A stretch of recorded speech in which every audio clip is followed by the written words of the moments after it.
अस्सलाम वालेकुम रहमतुल्लाहि व बरकातुहू।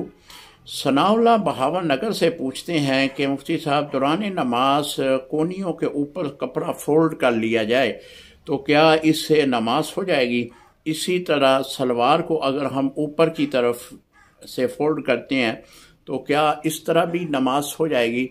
जी मोहतरम सनाउल्लाह भाई, नमाज के दौरान अगर हम अपने बाजुओं को इस कदर फोल्ड कर लेते हैं कि जिससे कोनियाँ जो हैं वो नंगी हो जाएं, तो इस तरीके से नमाज पढ़ना ये मकरूह तहरीमी है। हाँ, अगर आप कफ सिर्फ फोल्ड करते हैं या कफ से थोड़ा सा ऊपर फोल्ड कर लेते हैं तो इस तरह नमाज पढ़ने में कोई मज़ायका नहीं, नमाज हो जाएगी।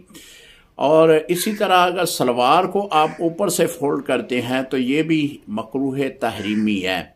अगरचे बाज़ उलमा ने इसे मकरूह तहरीमी नहीं बल्कि मकरूह तनज़ीही लिखा है, लेकिन कसीर उलमा का फतवा यही है कि इस हालत में भी नमाज मकरूह तहरीमी है।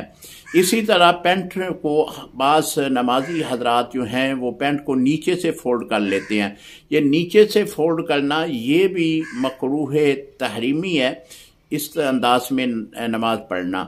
तो अगर आप पेंट को नीचे से छोड़ देंगे तो ये होगा कि नमाज हो जाएगी, लेकिन मकरूह तनज़ीही है।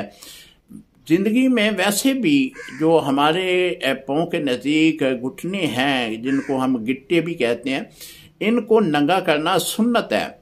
और इनके ऊपर कपड़ा या कोई भी इस तरह की चीज़ आए तो ये एक तकब्बर की अलामत है।